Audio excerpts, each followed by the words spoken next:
It's time for the science, Billy. All right. It's time for science to be satisfied.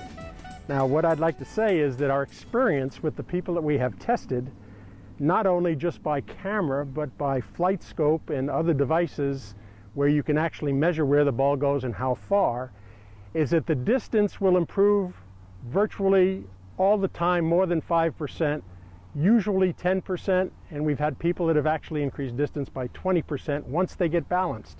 What happens inside the body is that once the body is satisfied that it is not going to fall, it will apply all its energy into the shot that you're trying to perform, because it knows for sure that that is your objective. It's safe. It is safer, your right? Body's safe. So it's an example, like we have antagonist and agonist. Yes, right. So if I go like this, if I want to do this fast, one thing's got to fire, and I've got to do this pretty well without. I can't go tricep, bicep.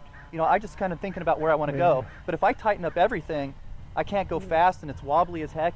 That's what's happening with your golf swing. You have antagonist muscles that are turned on because your balance isn't good. And you hear people talk, oh, balance, athleticism, but we're defining that for you here today. We're giving you tools you can take today to the golf course, and just a slight adjustment is going to help you relax your antagonist muscles, and you'll be able to swing much faster. Right. So a little bit of the, to me, the wonderful aspect of how science participated in giving me this passion to pass on dynamic balance and power balance as being the most important part of your ability to improve, if that's your objective, is the fact that I anthropologically went back to take a look at how, in fact, did the body come together. And the body has not only one control system, you think of the brain as the control center, but it actually has thousands of these control centers. And they are all over the body, and they are waiting for your body to get to a position where it might not survive. It might fall. It might do something unexpected, for instance, tripping on a door jamb. Things will happen with reflex, which happen very fast, like you're talking about these agonistic muscles, which will come to the rescue immediately. And that will not help the golf swing. So just as soon as the body decides that it's in some sort of a trauma or a problem, it will react to that. And that reaction will not be good for the golf swing.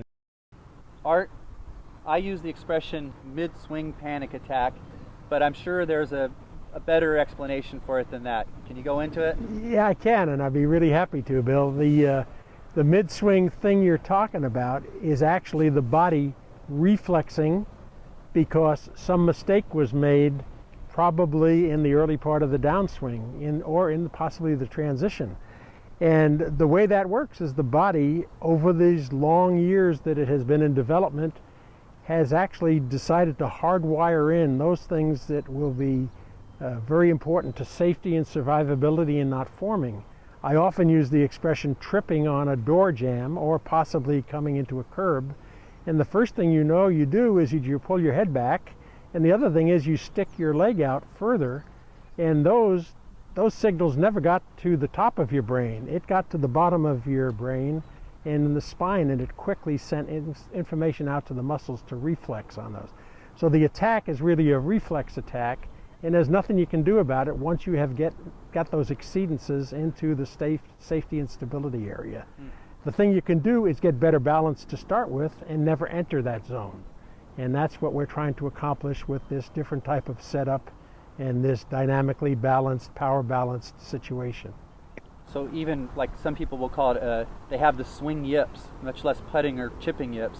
They have swing yips, and it's really a matter of balance, isn't it? Yes, it is. Yeah, it's because that's a reflection for imbalance. So you can think of all those panic attacks as having come from a lack of balance, and if it, God forbid, would happen to you, Billy, in a tough contest, you just put more balance into the next shot on purpose in your setup, and by God, you'll pull right out of that. I'll have to remember that. Okay.